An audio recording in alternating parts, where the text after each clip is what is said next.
Hey everyone, welcome to my library. My name is Melissa, and today I am doing a fun Book Awards of 2020 tag. It's called the Superlatives book tag 2.0 or something like that. Krista actually created it from BooksAndJams. And essentially what it is it's a way to recap your reading and just talk about different books that you've read and what award they should get for various, like if this was a yearbook, and you were classifying class clown, etc. So yeah, I thought it was really fun, and I also thought it was a good way to sum up books that didn't necessarily make my top 10 list, but I still really want to talk about. Hey, no scratching the carpet. Yeah, so it's books that didn't necessarily make my top 10 list, but I still really want to talk about. I tried to not include any. I think I included one or two of the books I mentioned in my top 10 video in this list, but for the most part, these are all books that I really loved. I had to give at least 4 stars to, that I wanted to showcase in this video. So I hope you guys enjoy, and let's just get started because there's 15 prompts for this tag. So number 1 is Class Clown, a book that made you laugh. And for that superlative, I am going with a reread of this year, and that is Anne of Green Gables by Montgomery. Of course, right? I mean, you have to be soulless to not have this book make you laugh, or at least chuckle. The pure innocence and imagination that Anne has in this book, things that she comes up with for names for things, or imagining, different settings and where she lives. It's just so fun to read, and it always, every time I've read this book, makes me laugh. I actually ended up in a different copy highlighting different things that made me laugh, especially Rachel Lynde moments. I don't know why, but she is so iconic, and her character is just the best and always makes me giggle. So yes, had to have this as the class clown. The next one is Drama Queen, book with a crazy plot. So I don't own this book, but I loved it. It's called Halfway to the Grave by Jeanine Frost.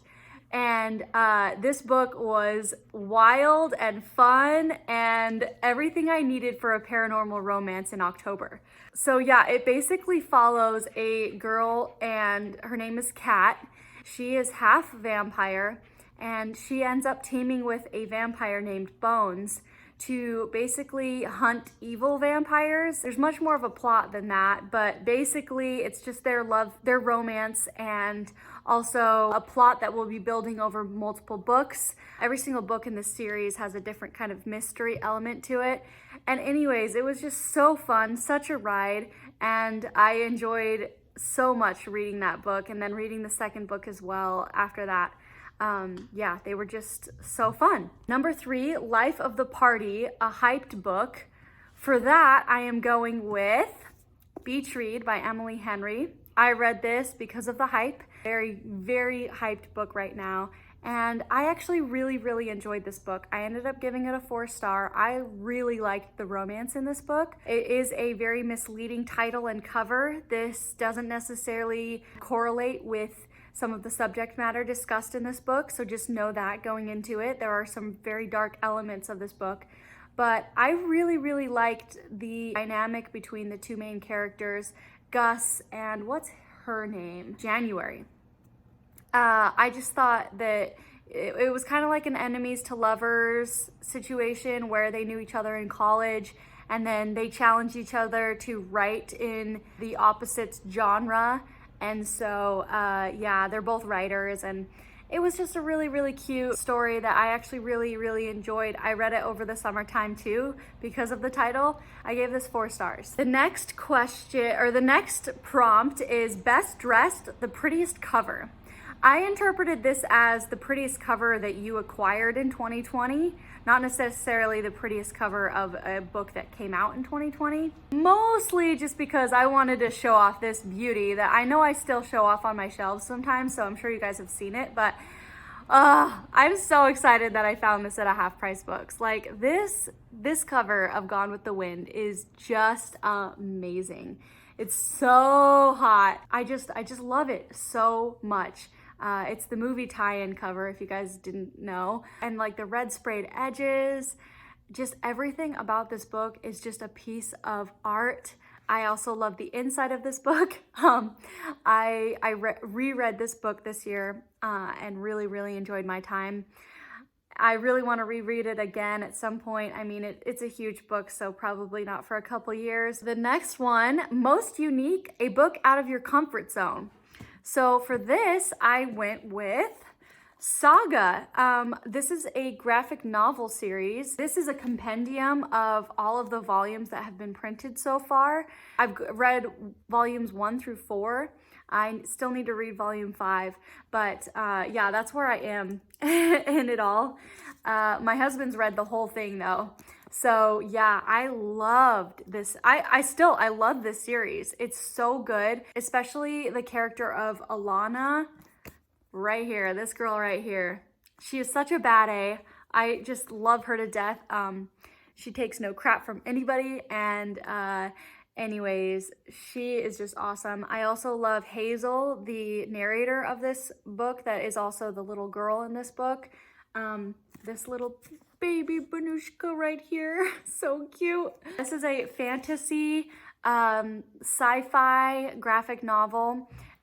There are very graphic scenes in this book, so just know that. I mean, it really starts off with a pretty graphic scene, I'm not gonna lie. So yeah, but if you can get over that, oh my gosh, this is a adventure and will keep you guessing as to what is gonna happen. And yeah, I've given all of the volumes at least 4 stars. So number 6, Most Likely to Travel the World, a book set in another place.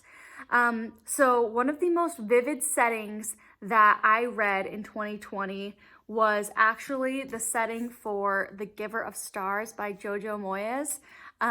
So this is set in the mountains of Kentucky in very small towns. And it's about a group of women that end up becoming librarians and giving books to various families that all live in very secluded homes in the mountains.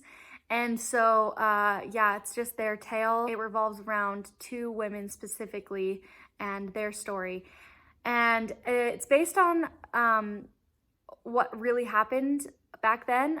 It was a program that was started by Eleanor Roosevelt to get more mountainous people educated. And so yeah, it's a really interesting, it's a lovely story. I think I gave it 4 stars. I wasn't anticipating the courtroom drama that happens towards the end of this book, so that was why it got knocked down a star for me, because I wasn't interested in that really. But yeah, this cover is also just, it's stunning. Love it. So next one, Cutest Couple, favorite romance. This was so hard, guys. Obviously, this is probably my favorite prompt on here. So I didn't want to choose the couple that is from my favorite book of the year, because I feel like that's cheating. So I ended up going with a different book, but it also made it on my favorites list of the year. So I mean, that's fine, but it's Brianna and Roger in Drums of Autumn. This is number 4 in the Outlander series, and I absolutely love it, and I absolutely love their romance, their love story. So yeah, that's what I picked for this one. I've talked about this series and this book a lot, so I'm not going to really go into it much, but that was the romance that really just kept me guessing and kept me turning the pages.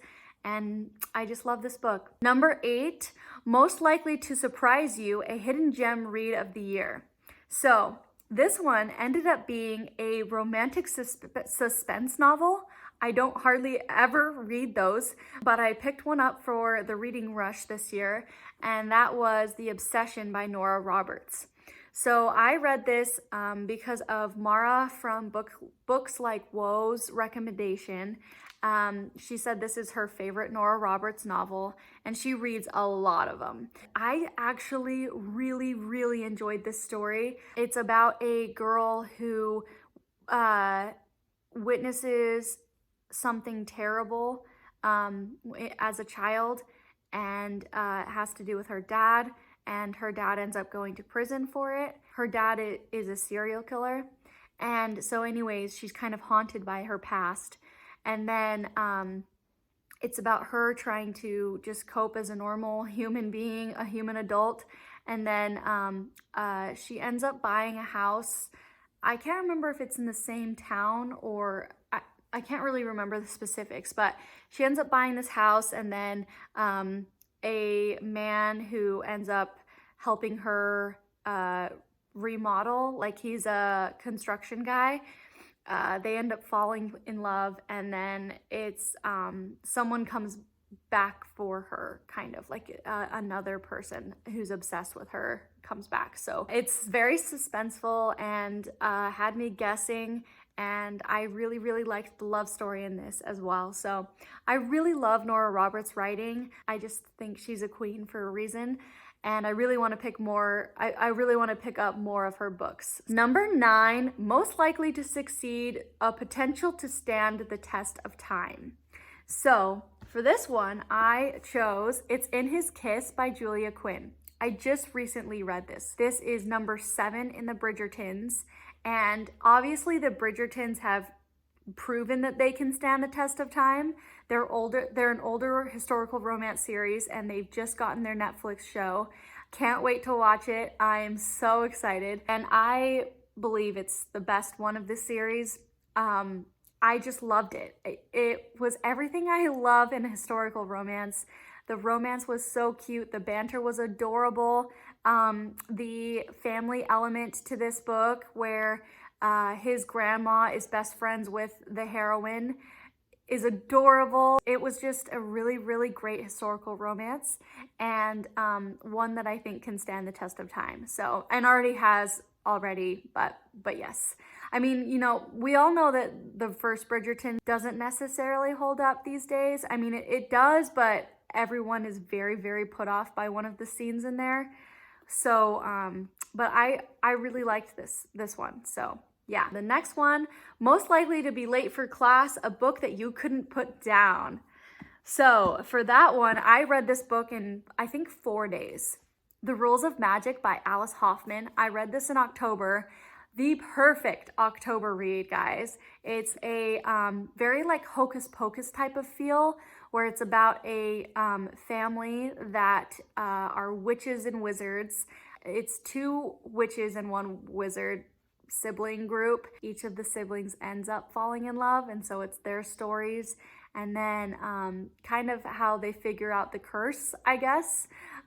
So yeah, it was really good. I really want to read the next book. Obviously, Practical Magic is like iconic, and then even the next book that came out literally just this year, Magic Lessons.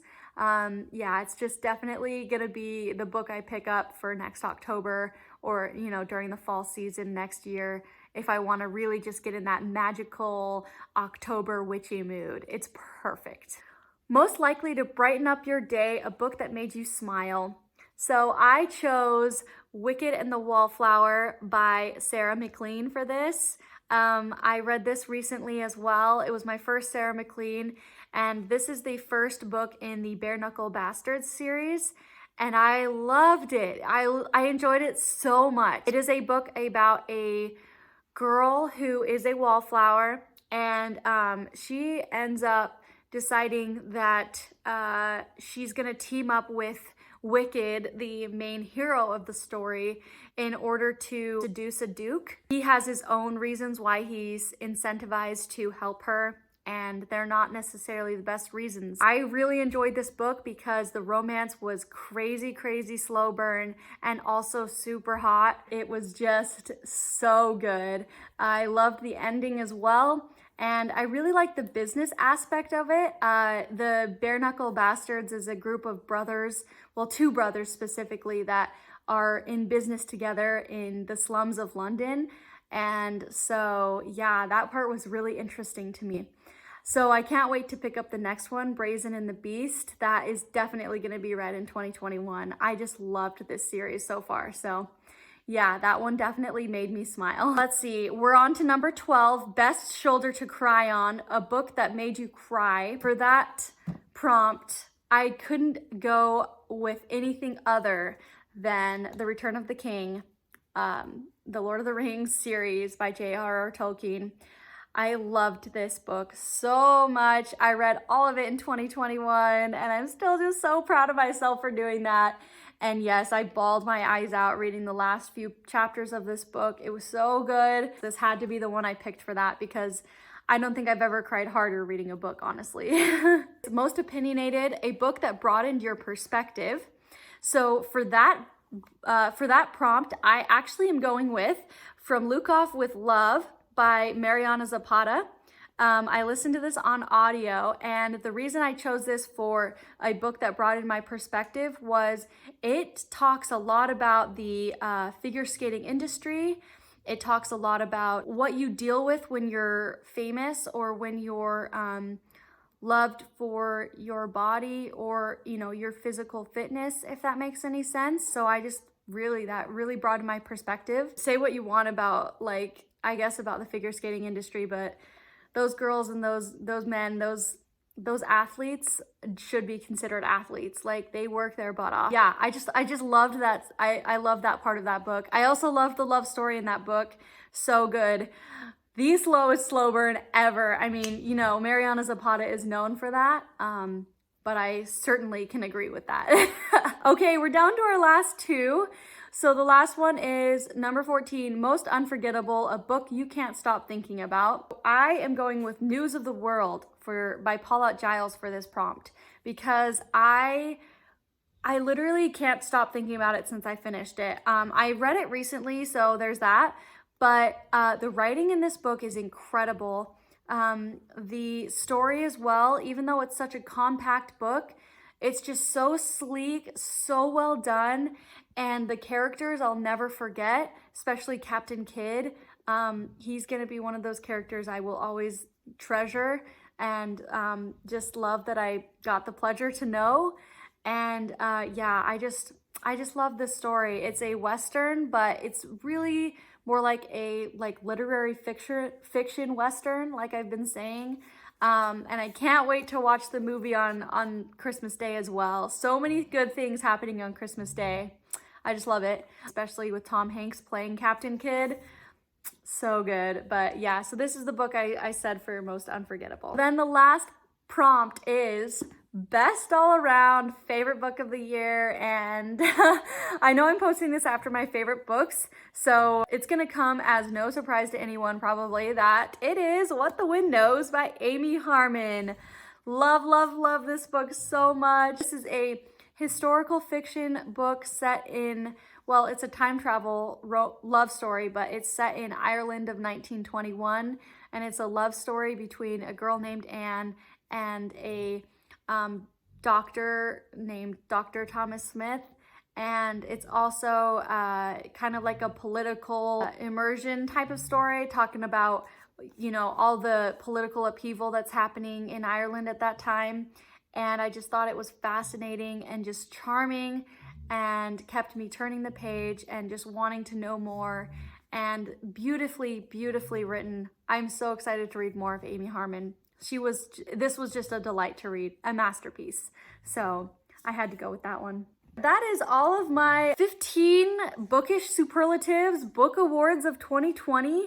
I hope you enjoyed this video. Please let me know if there's a prompt that you really like that you want to share, what book you would award to that. I would love to hear. Or if you want to do this tag, I tag you. I know it's kind of late to do it, but please, if you want to, I would absolutely welcome that. With all that being said, please like and comment. I reply to every single comment.